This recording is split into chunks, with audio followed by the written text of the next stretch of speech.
President Biden shows the world that his empathy is an act, with a blame-shifting, nasty, vindictive, and bloviating speech championing his Afghanistan withdrawal, and the fallout will be toxic. I'm Ben Shapiro. This is The Ben Shapiro Show.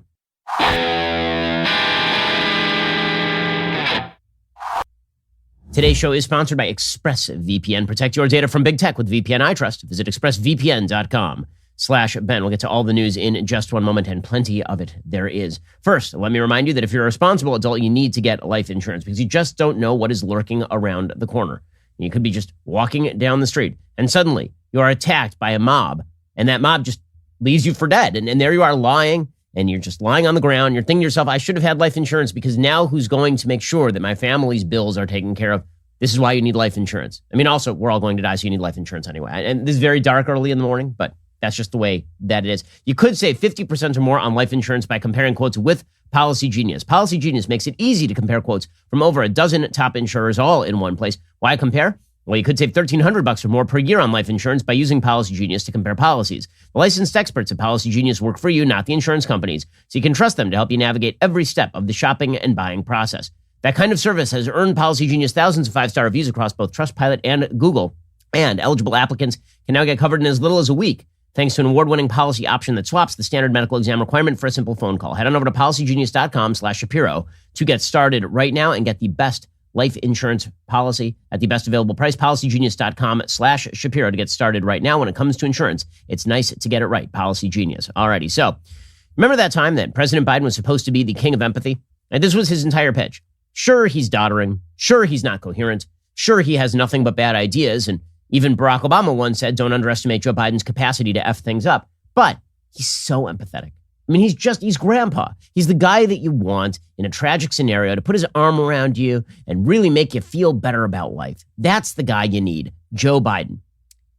It's bull. It's bull, okay?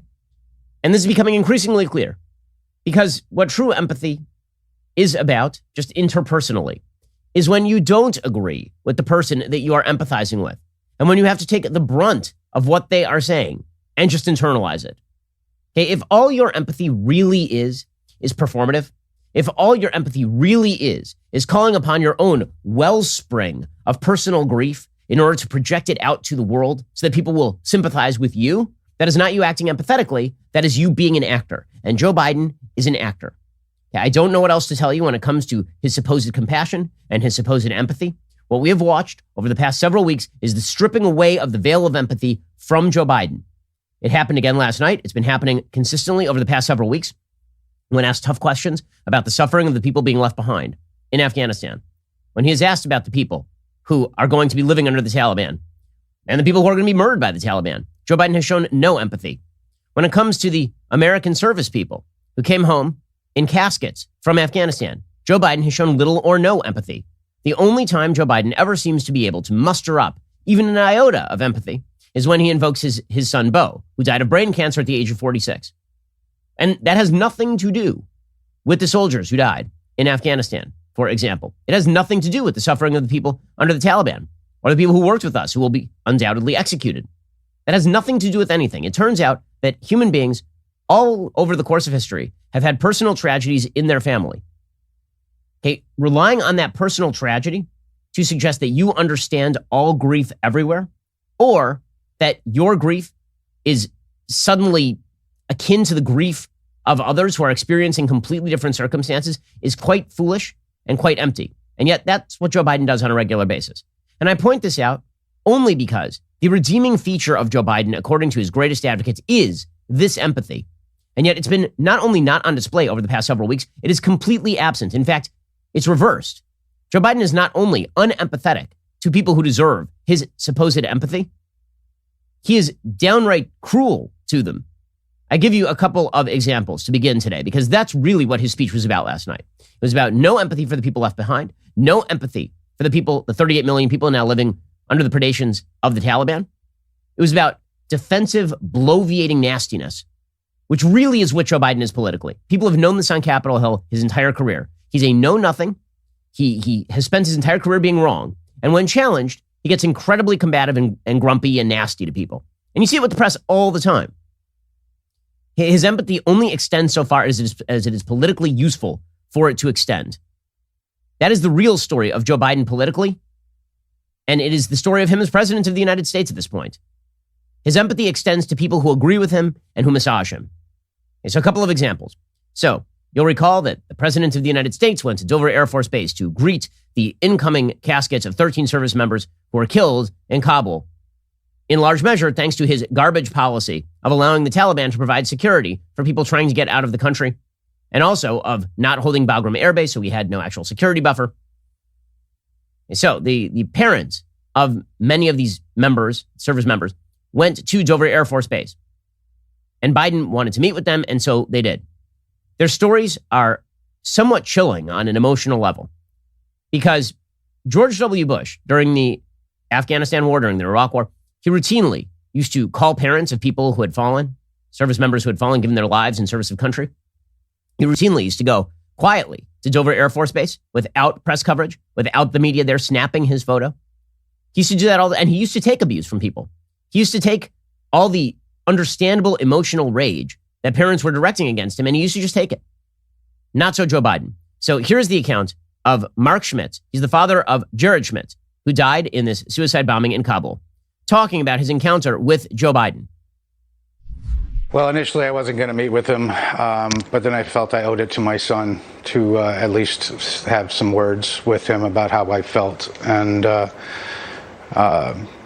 it didn't go well. He talked a bit more about his own son than he did my son, and that didn't sit well with me. According to Schmidt, Joe Biden started talking about Beau, and he said, I'm not really interested in hearing about Beau right now. I want to talk about my son, since my son was the one who was just killed in the line of duty. And instead of Biden understanding that, Biden actually got angry.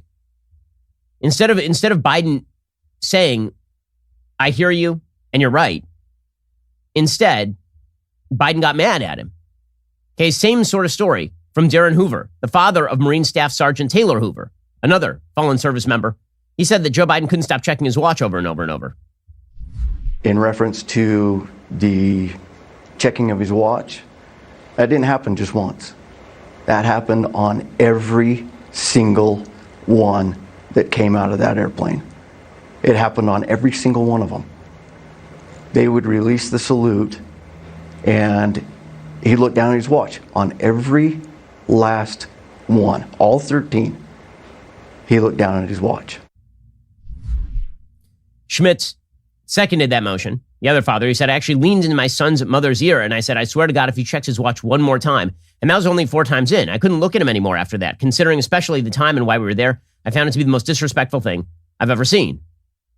Jen Psaki, by the way, dodged when asked about whether Biden was looking at his watch. He was asked directly about this yesterday. Here was the press secretary of the United States, who essentially has become Joe Biden's night nurse.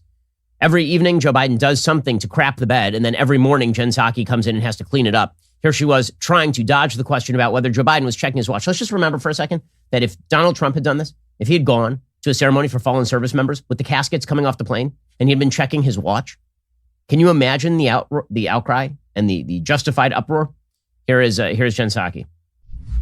Is the president looking at his watch, and does he have a message to those people who felt that they were offended? Well, I would say his message to all of the family members who were there, those who were not even in attendance, is that he is grateful to their sons and daughters, the sacrifice they made to the country, that he knows firsthand what it's like to lose a child, and the fact that no one can tell you anything or say anything, or there's no words that are going to fill that hole that is left by that. Okay, so they're just going to say empty words about all of this. And this is what Joe Biden does all the time, right? Something bad happens, and then he talks about what it feels like to be in grief, as though somehow this is supposed to make him empathetic. He's going to talk about his own pain, and this makes him empathetic. No. Talking about somebody else's pain makes you empathetic. Talking about your own pain, especially as a politician, makes you selfish, and it makes you unlikable, and it makes you a user, which is what Joe Biden is. Let it not be said that his Afghanistan policy is rooted in any sort of empathy. It's certainly not rooted in strength or in decency. But the pitch, again, is that no matter what, Joe Biden is well-intentioned and empathetic. That is just not true. We'll get to more of this in just 1 second. First, let us talk about the simple fact that you don't want to go to the auto parts store. Why would you? Would you want to stand in line for a long time and then get to the front and then finally they ask you a bunch of details about the car? You answer them and then they're like, yeah, bro, we're going to order it online and then we'll upcharge you. Show up in 2 weeks. No. Or you could just go online and do it yourself. Go to rockauto.com. They always offer the lowest prices possible rather than changing prices based on what the market will bear like airlines do. Why spend up to twice as much for the same parts? RockAuto.com is a family business serving auto parts customers online for 20 years. Go to rockauto.com to shop for auto and body parts from hundreds of manufacturers. Best of all, prices at rockauto.com are always reliably low and the same for professionals and do-it-yourselfers. Why spend up to twice as much for the same exact parts? The rockauto.com catalog is unique. It's remarkably easy to navigate. You can quickly see all the parts available for your vehicle. Choose the brands, specifications, and prices you prefer. They've got amazing selection, reliably low prices, all the parts your car will ever need. rockauto.com. Head on over to rockauto.com right now. See all the parts available for your car or truck and write Shapiro in their How Did You Hear About Us box so they know that we sent you. Okay, so this empathetic policy has now resulted in a wide variety of people being left behind in Afghanistan.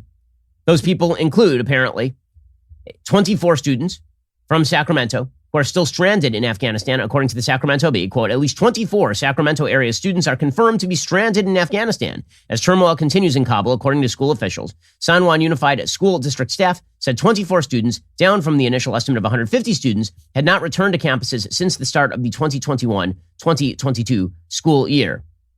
Apparently, staffers at the Sacramento Congressman Ami Bera's office contacted San Juan Unified and are working with the district to bring the students back safely, but they are still stuck there. Meanwhile, it turns out that a 3-year-old has been stranded there as well. The 3-year-old boy was born near Sacramento, according to ABC 7 News. His passport shows he's a U.S. citizen. He's going through a harrowing ordeal right now, unable to escape Afghanistan, or hiding his identity and that of his father, a social worker, and other family members who are all U.S. permanent residents for fear of them being captured by the Taliban. So, as we will learn pretty shortly from Joe Biden himself, probably what happened is that they called the 3-year-old and he didn't pick up the phone. So it really is his own fault that he is stuck there. Other people who are stuck there include an Afghan interpreter who saved Joe Biden's life, but now is stuck there. According to the Wall Street Journal, 13 years ago, Afghan interpreter Mohammed helped rescue then Senator Joe Biden and 2 other senators stranded in a remote Afghanistan valley after their helicopter was forced to land in a snowstorm. Now, Mohammed is asking President Biden to save him. Hello, Mr. President, save me and my family. Mohammed, who asked not to use his full name while in hiding, told the Wall Street Journal, don't forget me here. Mohammed, his wife, and their 4 children are hiding from the Taliban after his years-long attempt to get out of Afghanistan got tangled in the bureaucracy. They are among the countless Afghan allies who were left behind when the U.S. ended its 20-year military campaign in Afghanistan on Monday.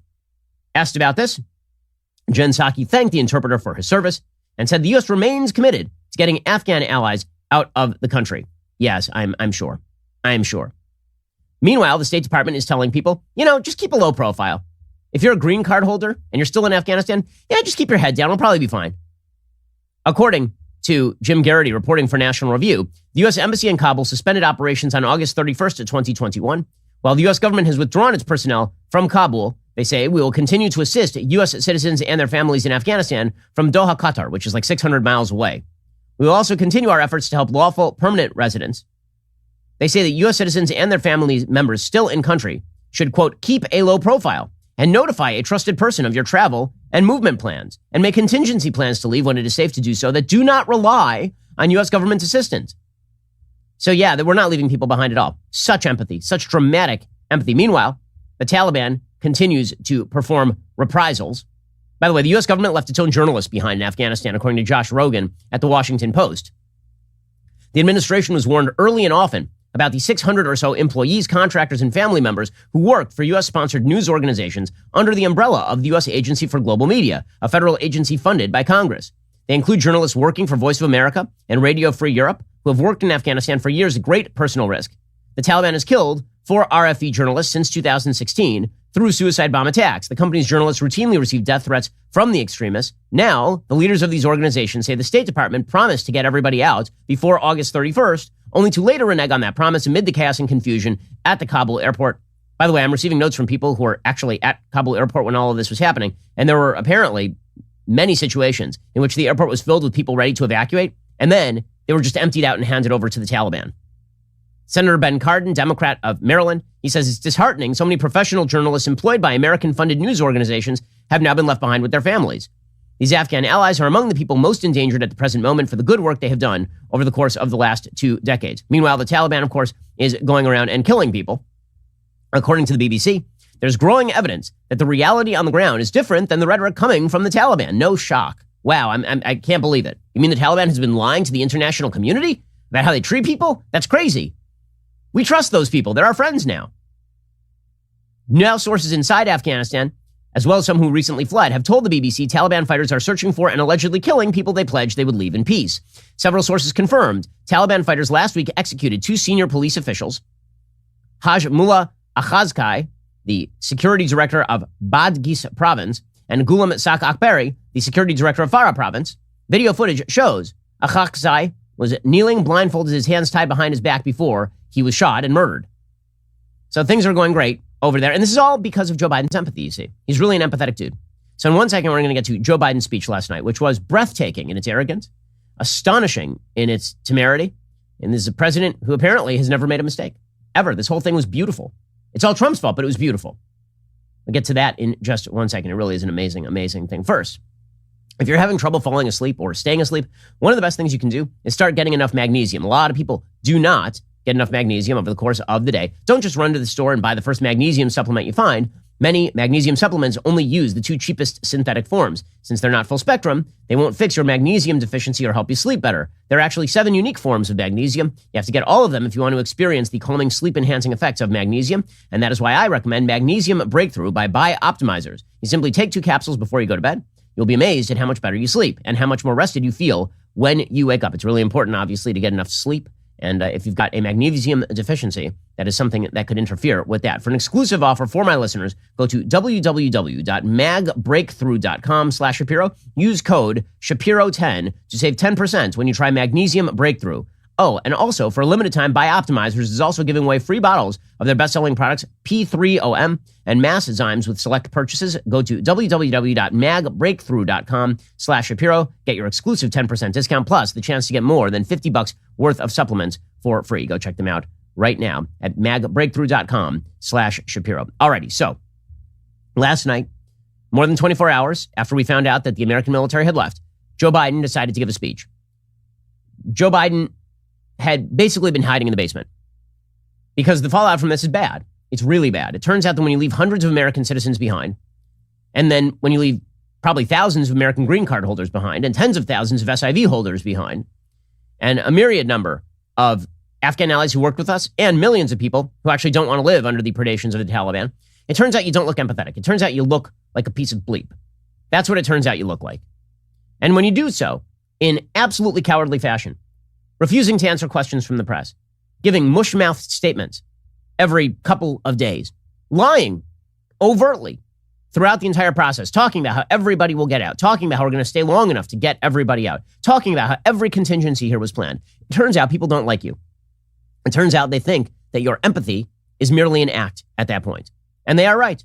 And you can see this in Joe Biden's poll numbers, which have now sunk into the low 40s. And after being dead solid at 50% his entire presidency, he is now down to about 40, 41% in a lot of these polls. And falling fast. Because he is not competent, and he is not capable, and he is not the quote-unquote empathetic grandfather figure that so many people thought they were electing. That is the takeaway. So Joe Biden goes into hiding yesterday. He doesn't come out. He has his Secretary of State, Tony Blinken, give a full, ridiculous speech in which he looked like he was delivering a hostage video. And he's looking slightly off camera at his cue cards. You had the CENTCOM commander, Kenneth McKenzie, go out there and humiliate himself by saying a bunch of stuff like the Taliban are now our best friends and we handled this beautifully.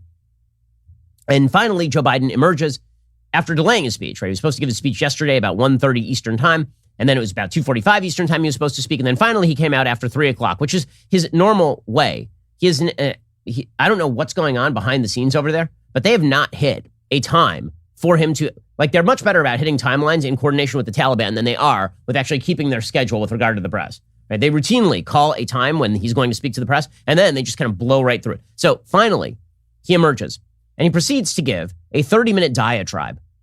And it really was a diatribe. He is angry. He is grumpy. He's pissed off that you've questioned his obviously wonderful strategy. He blames every single person but himself. He has done everything absolutely perfectly. This thin-skinned buffoon. Everything he has done here was part of the plan, except when it wasn't part of the plan. And if it wasn't part of the plan, that's everybody else's fault but his. Joe Biden has said repeatedly the buck stops with him. The American public are holding him to that right now.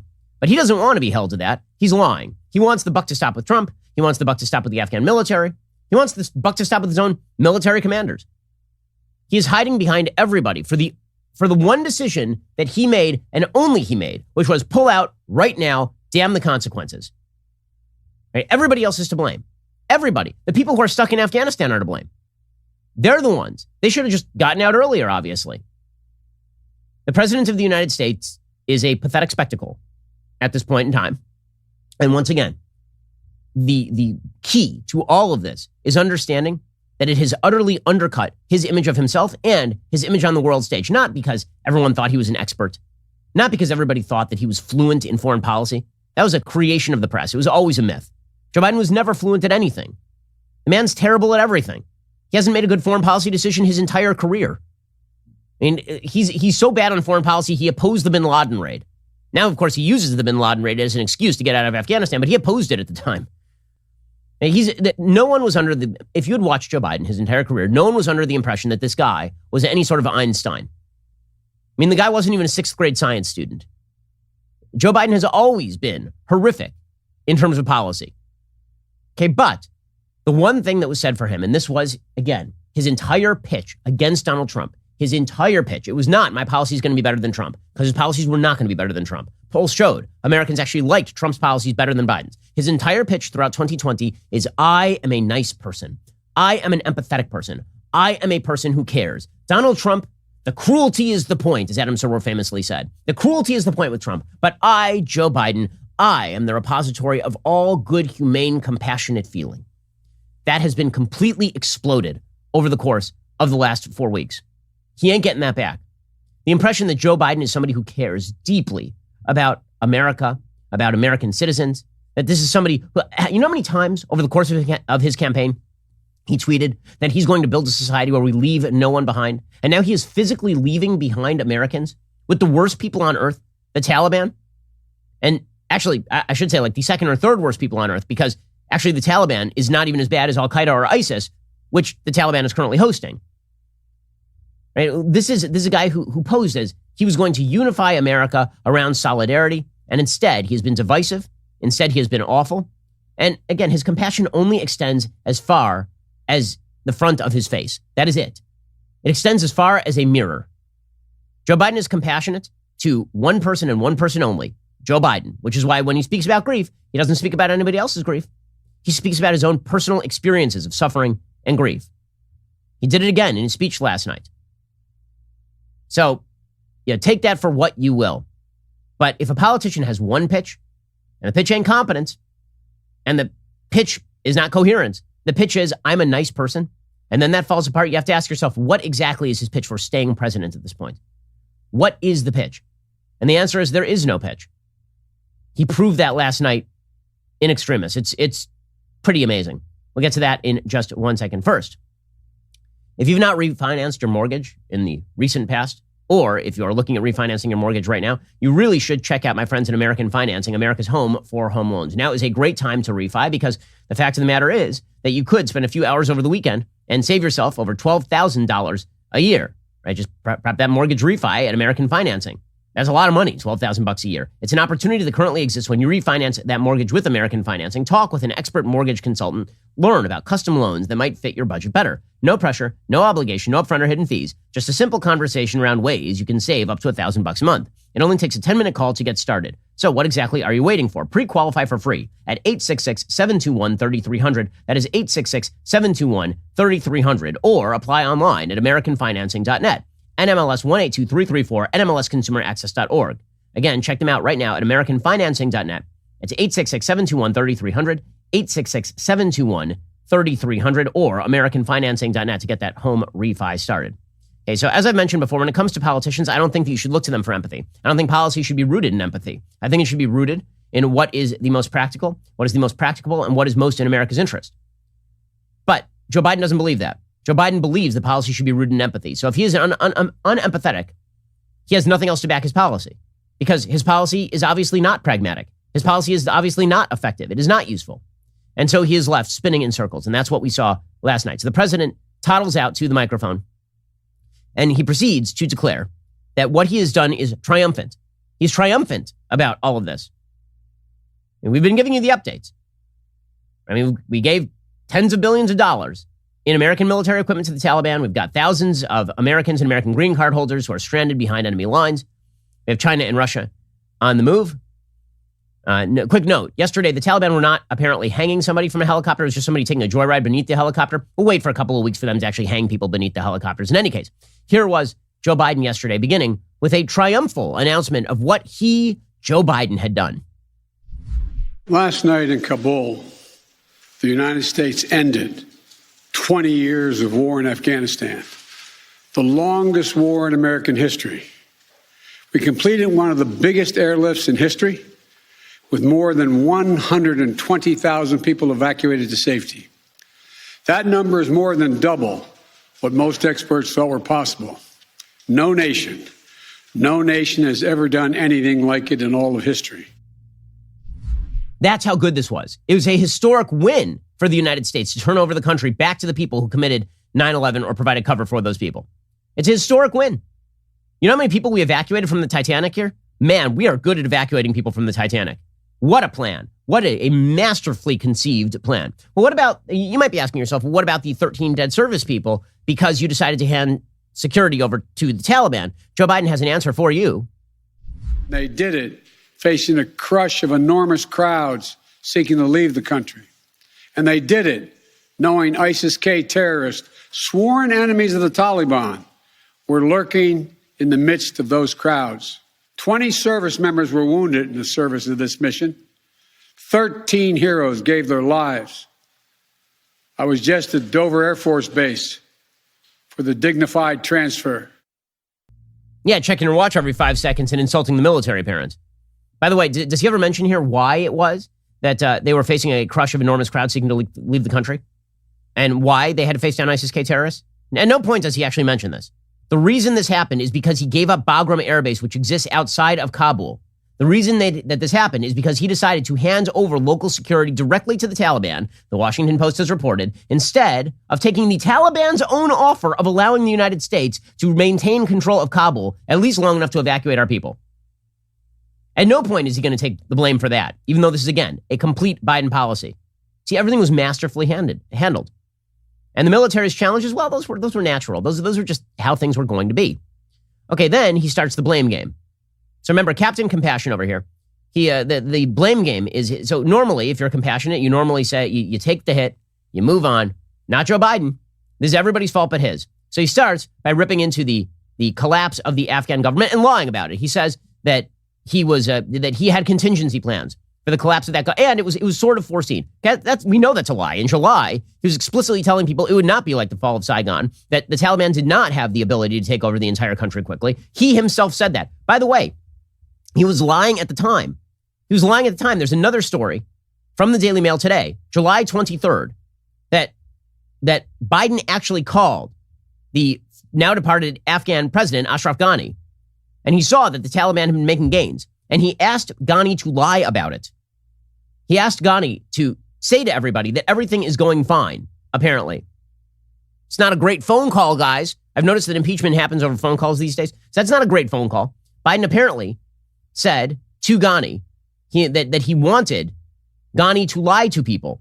He said, quote, "I need not tell you the perception around the world and in parts of Afghanistan is things are not going well in terms of the fight against the Taliban. There is a need, whether it is true or not, there is a need to project a different picture." Okay, so he knew things were going badly, and he told Ghani to lie about it. Okay, here was Joe Biden explaining, however, that, we had an assumption about the Afghan military holding. It turned out not to be accurate. No one could have predicted this, but we had contingency plans. Number one, a lot of people did predict it. Number two, he knew what was going on. And number three, he did not have a good contingency plan.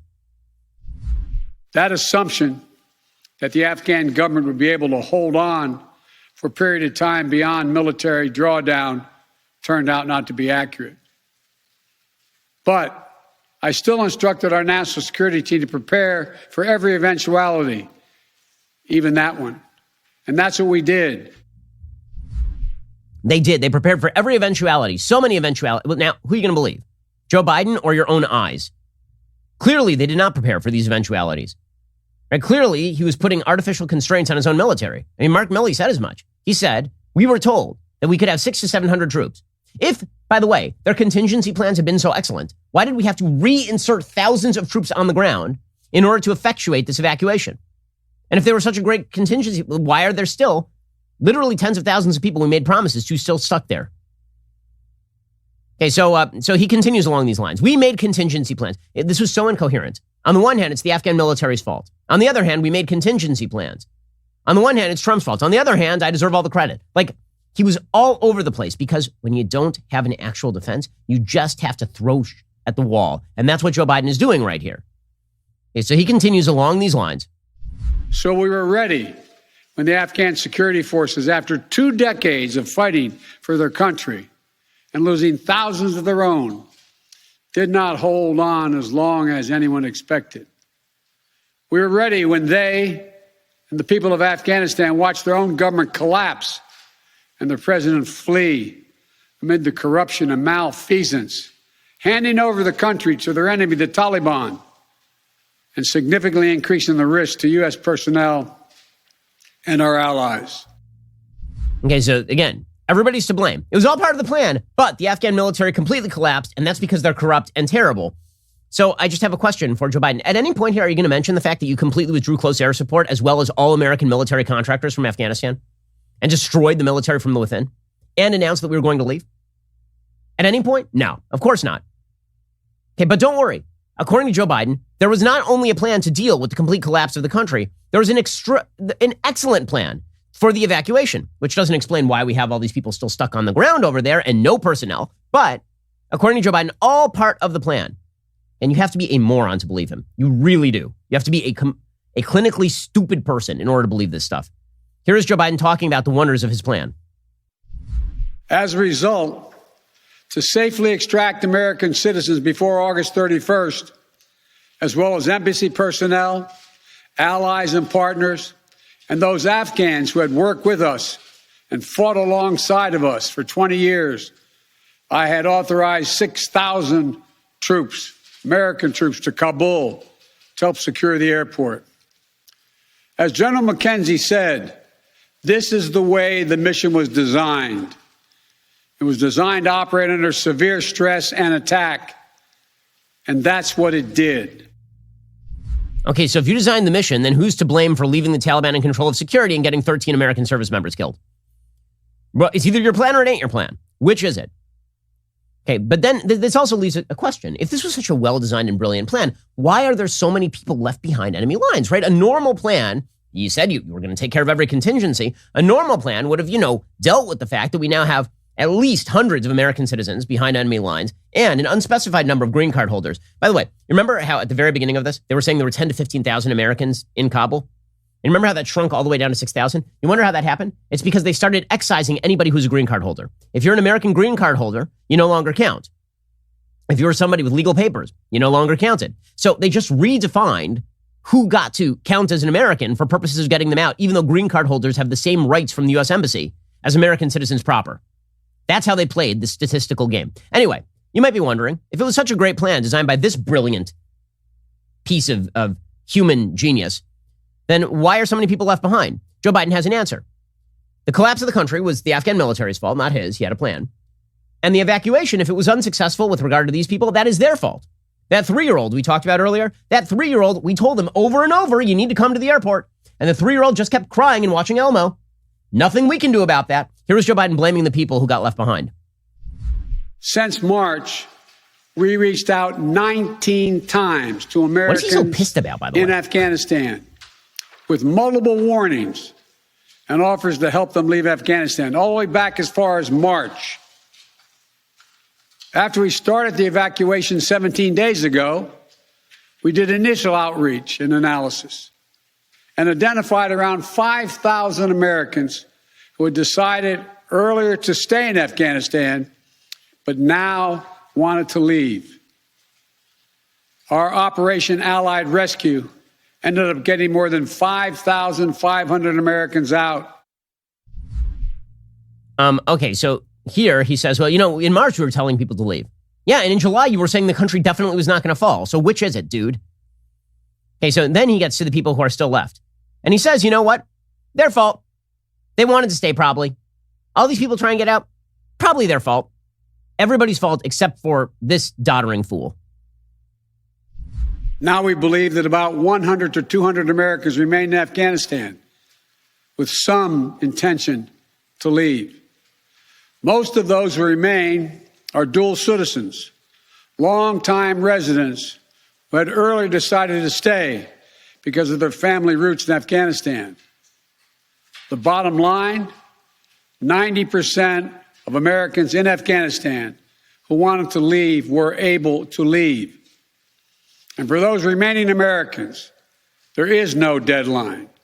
We remain committed to get them out if they want to come out. If they want to come out, but they don't want to come out, right? It's their fault. They're stuck there, obviously. I mean, that's clearly what's happening right there. By the way, I do love when he uses stats like 90% of Americans, we got them out. Now they're saying it's 98% of Americans, right? Because they're trying to downgrade the number of Americans who are actually stuck there, even though they still don't have exact numbers. 90% of Americans. Well, you know what's unbelievable? Here's an unbelievable stat for you. You ready? On 9/11, 99.999, I believe, 99.999% of Americans were not killed by terrorists on 9/11. Isn't that amazing? Wow, what an amazing success story that was. Incredible. Like truly inspiring. The President of the United States here. Okay, in a second, we'll get to him continuing to make excuses, him continuing with his false binaries and his straw men. This is a pathetic spectacle for the United States. He's completely destroyed American interests in the Near East and in Central Asia. And he has done so while destroying his own reputation, by the way. Whatever was left of that, it is now in tatters. We'll get to more of the President of the United States making a fool of himself on national television yesterday. First, let us talk about high-quality sleep. So, Boll & Branch knows that high-quality sleep does not stop at your mattress. Their ultra-soft organic sheets are transparently sourced, produced in safe, fair conditions. You will feel a difference and know you are making one as well. Founded in 2014 by husband and wife Scott and Missy Tannen, it all came down to a choice to do what's right. Boll & Branch was founded to give more sleepers more choices for high-quality sheets at a fair price. Their sheets are, by the way, fantastic. I have them on all of my beds, the bed, the kids' beds, all of it. We got rid of all of our other sheets. They're that good. The signature hem sheets are beloved bestsellers for good reason. They get softer with every single wash. Experience the comfort of a buttery soft, lightweight sheet in a 100% organic cotton sateen weave that is perfect for all seasons. They come in a variety of colors and sizes. They are made up to a higher standard, toxin-free processes, fair trade certification. To experience the best sheets you've ever felt, choose Boll & Branch today. You can try them worry-free for 30 nights, free shipping, free returns, and my listeners get an exclusive 15% off your first set of sheets with promo code Shapiro at bollandbranch.com. That is BOLL and branch.com. Promo code Shapiro, bollandbranch.com, promo code Shapiro to get starting at 15% off your first set of sheets of Boll & Branch. They're the best sheets on the market. Alrighty, we'll get to more of our doddering president in just one second. First, big announcement. Once a month, the hosts of Daily Wire, we come together for Backstage. We do some lighthearted debate. We dissect the trending political and cultural topics in the moment. Sometimes it gets serious, as it did last time. I'm super excited to tell you, Backstage in October is going to be staged a little differently. Instead of just tuning in from home, you will be able to see us live and on stage at the Ryman Auditorium right here in Nashville, doing what we do best, making sense, and also jabbering at one another, and I'll eat a lot of popcorn. So join me, Jeremy Boring, Michael Knowles, Matt Walsh, Andrew Klavan, and Candace Owens for a Backstage like never before. And we have a super special offer. If you are a Daily Wire member, you have a special 12-hour window to buy your tickets ahead of general admission. That starts tomorrow, Thursday, September 2nd at 10 a.m. Central. So you need to become a member now, because that means you have a 12-hour window where you get to buy the tickets first before anybody else. Check your email for a special code you can use to pre-order your tickets. If you're not a member, you're just going to have to wait until tickets go on sale this Friday, September 3rd. No guarantees it won't be sold out by then. We have a lot of members. So go become a member, and then you get a special ability to get the tickets early. If not, you'll have to wait. Mark your calendar. Make sure you don't miss out. You're listening to the largest, fastest growing conservative podcast and radio show in the nation.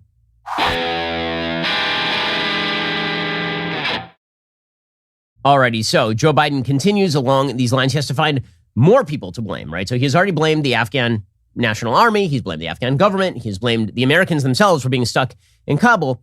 And now he is going to blame everybody who doesn't trust the Taliban.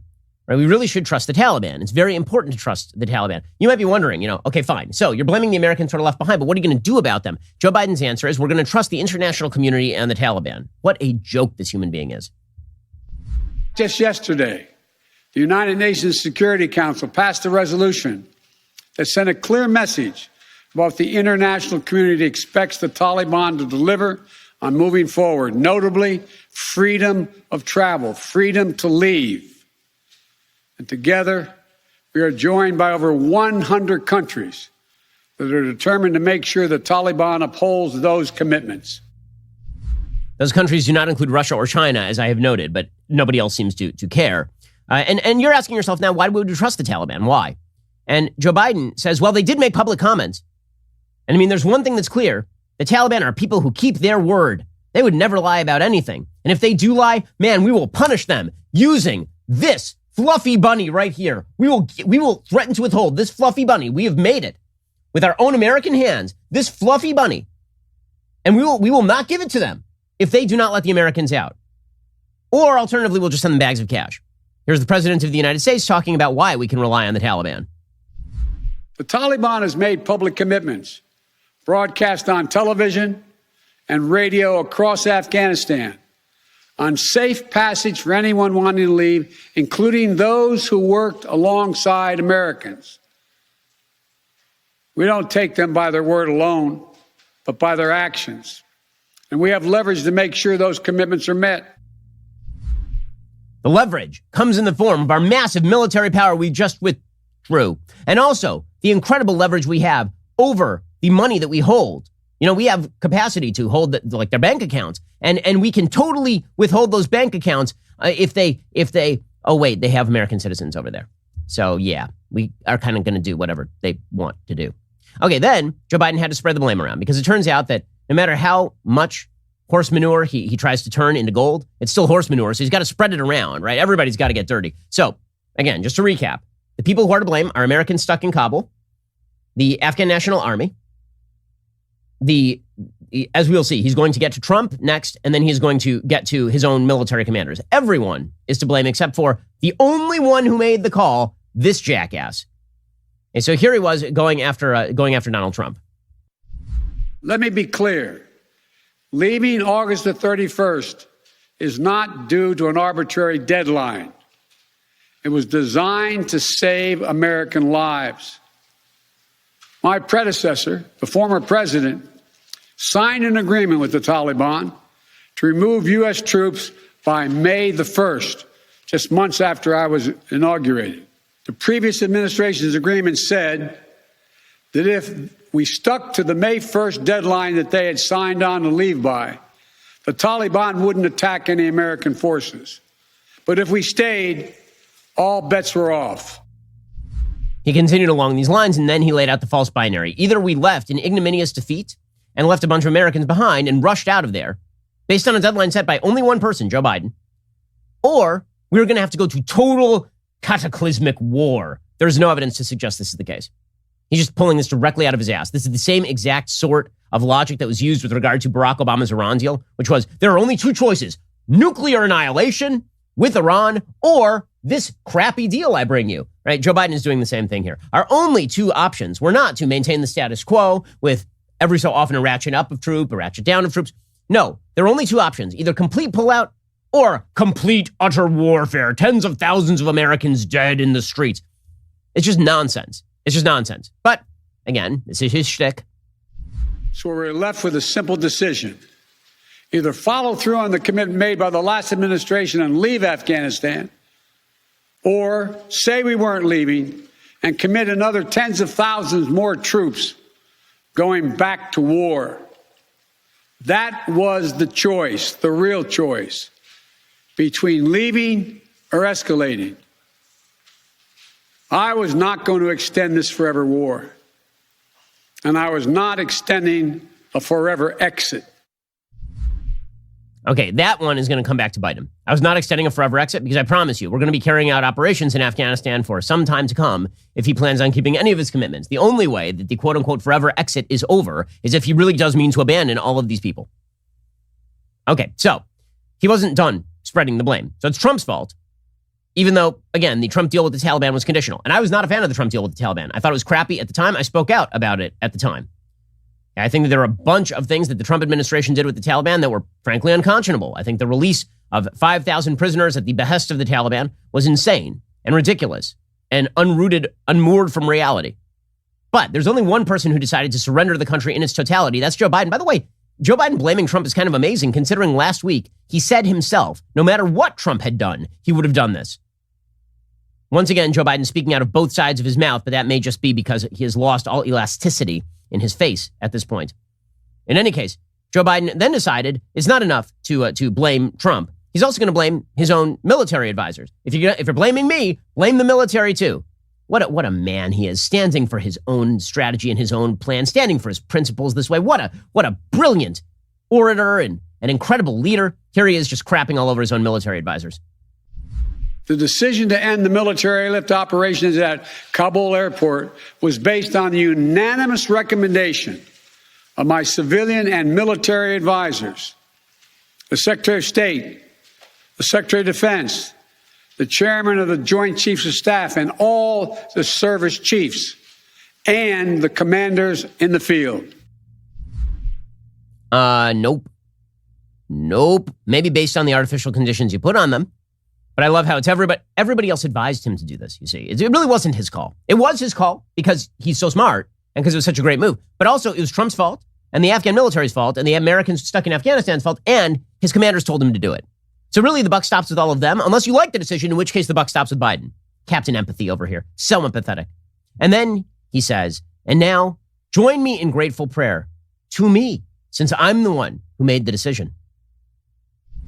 For now, I urge all Americans to join me in grateful prayer for our troops and diplomats and intelligence officers who carried out this mission of mercy in Kabul and at tremendous risk with such unparalleled results. When he says, I want you to give a prayer for the troops and diplomats and intelligence officers, what he really means, and we all know it, is I wish for you to give a grateful prayer to me. I'm the master of this policy. I was the creator of this policy, unless you don't like it, in which case it was really everybody else. But it was so brilliant and so well done. I mean, it kind of failed, but true. He's all over the damn place. And the reason he's all over the place is because this is a bad policy and he refuses to own it. And it didn't spring from empathy. It sprang from bullheaded stupidity, which really should be the name of his next autobiography. Bullheaded stupidity would be an excellent name for an autobiography by the current president of the United States. Now, in just a second, we'll get to his actual justification for the decision, not the strategic decision, but the geostrategic decision. Why was it necessary that we pull out of Afghanistan right now? Okay, so Joe Biden's speech continues, and here he really gets to the meat. After he's done blaming everybody else, here he gets to the meat. This is why Joe Biden had to make the decision to leave Afghanistan now, when we had 2,500 troops on the ground, zero combat casualties since February of 2020, a foothold to fight terrorists, Al-Qaeda and ISIS, to prevent the retaking of the country by the terror-housing Taliban. Here is why it was necessary that we pull out, and also how he made no mistakes. Right? So first of all, let's just start with this. You know, a lot of people were asking Joe Biden, why didn't you pull people out sooner? Right? If you thought that we needed to get out and August 31st was the deadline, why didn't you start the evacuation sooner? According to Joe Biden has never made a mistake. That is the answer. Compassionate, empathetic Joe Biden. He has never made a mistake. Here he was. I take responsibility for the decision. Now some say we should have started mass evacuation sooner. And couldn't this have been done in a more orderly manner? I respectfully disagree. Imagine if we'd begun evacuations in June or July, bringing in thousands of American troops and evacuating more than 120,000 people in the middle of a civil war. There still would have been a rush to the airport, a breakdown in confidence and control of the government, and it still would have been a very difficult and dangerous mission. Okay, so now he's going to rely on counterfactuals. What if there had been like a massive civil war and we had evacuated people, there would have been a rush to the, like, he has no proof of any of this. Here's what we do know. You collapsed the Afghan government from within. You collapsed the Afghan military from within. You handed over Kabul to the Taliban. You allowed the Taliban to control security, and you left a bunch of Americans behind. And if you're asking him, could you have done it any better? No way, man. It was inevitable. Inevitable. Okay, so here's where he gets to the justification for his grand strategy, his geostrategic thinking. And what it really comes down to, his geostrategic thinking is, I wanted to do it, so I did it. That is his geostrategic thinking. Because all he can pose as an alternative is straw men. a giant field of strawmen burning to light up the night. Here is the President of the United States explaining that there was no way to get out without it being really rough. But also, if you wanted to stay for years on end, what would have been enough? You know what would have been enough? What was going on right then? The status quo was a lot better than this. Here's Joe Biden. The bottom line is there is no evacuation from the end of a war that you can run without the kinds of complexities, challenges, and threats we faced. None. There are those who would say we should have stayed indefinitely for years on end. They ask, why don't we just keep doing what we were doing? Why do we have to change anything? The fact is, everything had changed.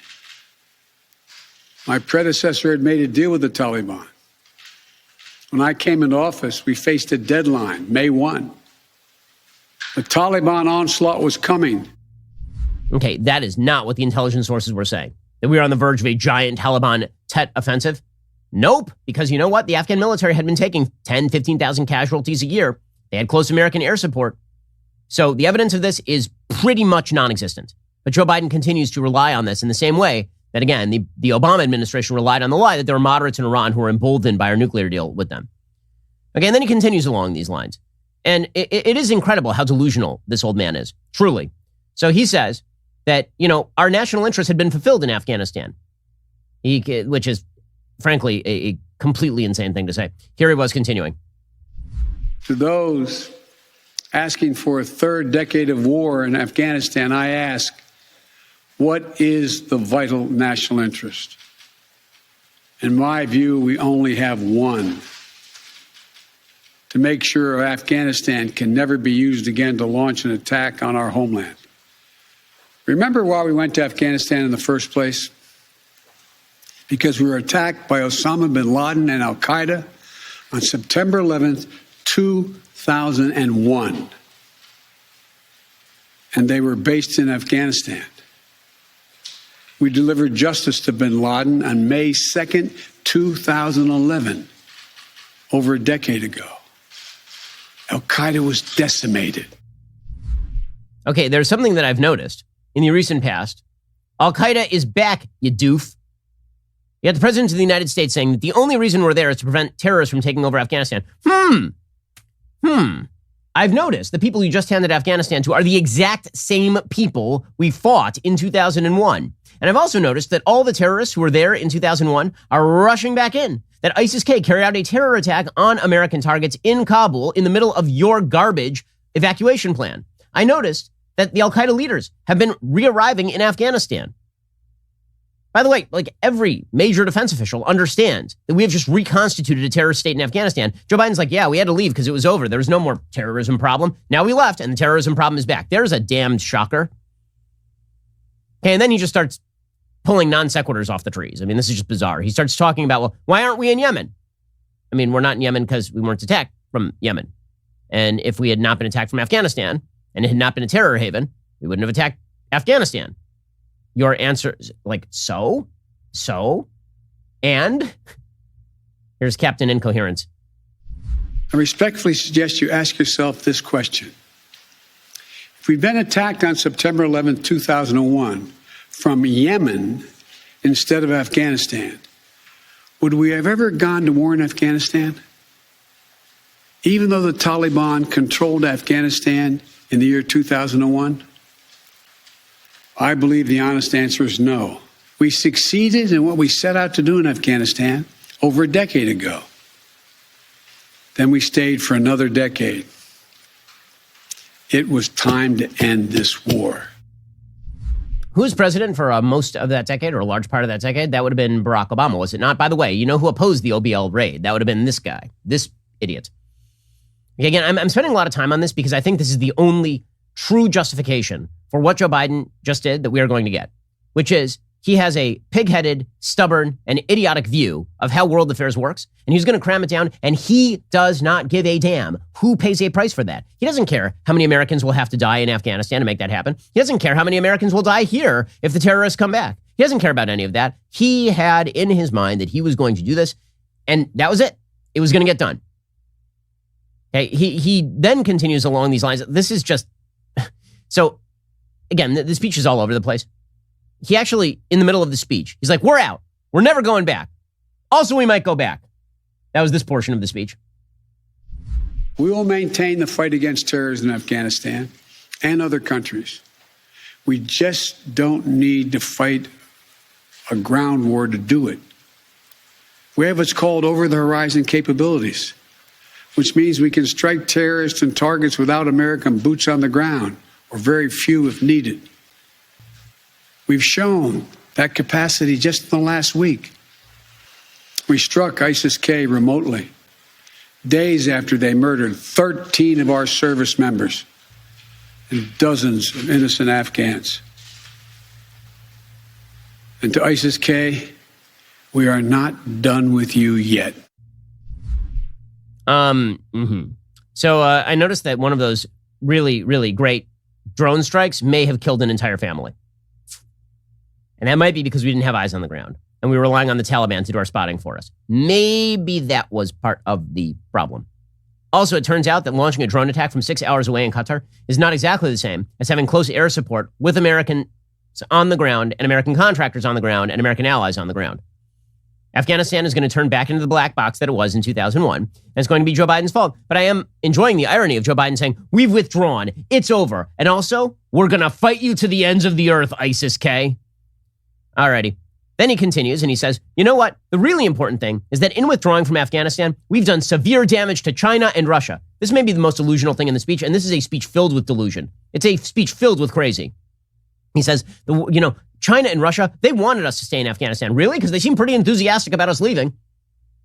The UN Security Council resolution calling for free travel was not joined by China and Russia because they're like, "Yeah, man, U.S. is out. Let's make friends with the Taliban. We got some rare earth minerals. They're providing us another Belt and Road target. They humiliated the Americans. We're up for this." And Joe Biden's like, "You know who's really upset today? The Russians and the Chinese." And Vladimir Putin is sitting up in his Bond villain mansion going, "Ah, ha, ha, ha." Here is Joe Biden, idiot. And here's a critical thing to understand. The world is changing. We're engaged in a serious competition with China. And there's nothing China or Russia would rather have, would want more in this competition in the United States to be bogged down another decade in Afghanistan. So that's exactly what China and Russia wanted, was for us to stay. Weird, because they're pretty happy that we left. Okay, finally, Joe Biden gets to the sort of Biden doctrine. Okay, the problem is that he's lying. So he says that there are only two principles that should guide American foreign policy. And it is difficult to argue with these two principles. The problem is that Joe Biden doesn't actually hold by any of these principles. Here we go. As we turn the page on the foreign policy that has guided our nation the last 2 decades, we've got to learn from our mistakes. To me, there are two that are paramount. First, we must set missions with clear, achievable goals, not ones we'll never reach. And second, we must stay clearly focused on the fundamental national security interest of the United States of America. Okay, so a couple of things here. One, he says we have to set missions with clear, achievable goals. I've noticed that you have been saying that equity should be the guiding principle of all American domestic policy. Also, you want to sign on to climate change agreements that have no clear, definable goals, end dates, or actual strategies involved. And also, you say that you want to stay clearly focused on the fundamental national security interest of the United States. Would that involve handing over Afghanistan to the Taliban and the Chinese, or would it not? What do you define as the clear national security interest of the United States? The reality is Joe Biden's actual policy is weakness at home and weakness abroad and bloated incompetence at home. That's the actual Biden doctrine. Surrender abroad and then get fat and suicidal at home. That's the plan for Joe Biden. And he sets up a couple more straw men here. He talks about how that we're ending an era of major military operations to remake other countries. And then he says, don't worry, we're still going to be at war with terrorists. So again, it's this incoherent back and forth. It's utterly nonsensical. And he talks about how, we're going to support the Afghan people through diplomacy because, again, squeaky bunnies are going to make this happen when military force has not. But perhaps the most galling line in all of this, he talks about the spending in Afghanistan. Understand, this is coming from a president who has proposed $10 to $12 trillion in new spending in the United States. To be cleared this year. That's what he has proposed. He's seeking to pass a $3.5 trillion budget right now, on top of a $1.1 trillion infrastructure plan, on top of a $2 trillion stimulus plan earlier this year. But he's really upset about spending, guys. This guy is a fiscal hawk, Joe Biden. After more than $2 trillion spent in Afghanistan, a cost that researchers at Brown University estimated would be over $300 million a day for 20 years in Afghanistan, for 2 decades.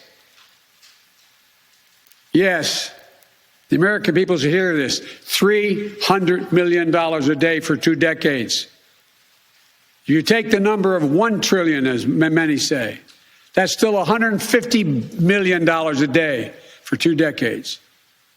And what have we lost as a consequence in terms of opportunities?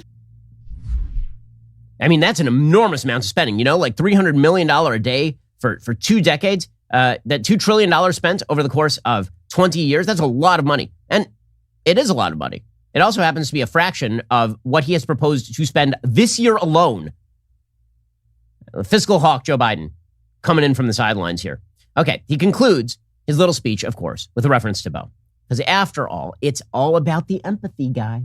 Everybody else is to blame. We're leaving people behind. People can get slaughtered in the streets. It's about the empathy. And how do you know he's empathetic? Because his son died. That's how you know that Joe Biden is empathetic. Because how many times can he lean on a tragic story, and it is a tragic story, in order to show that he's empathetic? At a certain point, when you just keep invoking your dead child in order to get past political hurdles, it seems opportunistic and gross. We passed that point long ago with Joe Biden, a long time ago. Here he was invoking Bo Biden, who did not die in combat. Bo Biden, who died at the age of 46, tragically, from brain cancer. And Joe Biden's had plenty of tragedy in his life, right? He lost his first wife and his baby daughter in a car crash. The man's there's no question. But what does that have to do, as they say, with the price of tea in China? It has nothing to do with anything. When in doubt, Joe Biden goes to my son died of brain cancer, and so you should feel bad for me. Well, guess what? I don't feel bad for the president of the United States. He's the decision maker. His decision making is garbage. He deserves all of the blame. He deserves all of the blowback. And inevitably, when the consequences of this will be felt for decades, as those consequences become clear, he ain't going to be able to rely on the fact that people feel bad for him because of what happened to his son to get him out of it. Here is Joe Biden invoking Bo cynically. I mean, just cynically. We've been a nation too long at war. If you're 20 years old today, you've never known an America at peace. So when I hear that we could have, should have continued the so-called low-grade effort in Afghanistan at low risk to our service members, at low cost, I don't think enough people understand how much we've asked of the 1% of this country who put that uniform on, willing to put their lives on the line in defense of our nation. Maybe it's because my deceased son, Bo, served in Iraq for a full year. Oh, he's going to bring out Bo here. I'll just note here, there have been 35,000 calls to Veterans Affairs about suicidal veterans since the beginning of this pullout. If you talk to veterans of the Afghan war, you're going to be hard-pressed to find any of them who agree with Joe Biden's policy here or think it's good or are going to be sympathetic to Joe Biden because his son served in Iraq and then died years later of brain cancer. It's so opportunistic, it's so cynical, and it's so unempathetic. It's fundamentally off-putting. And then, of course, Joe Biden left without taking any questions because that's what this man does. He will not take questions. He will not answer questions. You have challenged him. He got angry at you. The old man yelled at you and the clouds and blamed everybody but himself. And in the end, the media will end up kissing his feet because this is what they do. They're lapdogs. They'll come back. Don't worry. Here is Joe Biden leaving. Thank you, and may God bless you all, and may God protect our troops.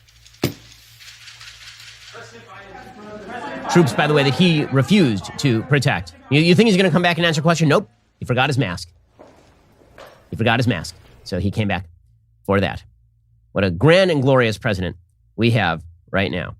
Well, the media is already rushing to Joe Biden's defense. I already have some members of the media who are doing it. Naturally, you have people like Chris Cuomo, who's tweeting out in defense. I mean, he can't find a despicable human being he won't defend, Chris Cuomo. He tweeted out, Trump handed the keys to a bunch of barbarians. Biden extended months from this original date. Biden didn't play cards well enough, but he was given a bad hand from Trump. None of these angry patriots on the right were as bothered then as they are now. Wonder why? Well, because this hadn't materialized then. Some of us were not happy with the Taliban negotiations, right? I was pretty clear about that at the time. Go back and listen.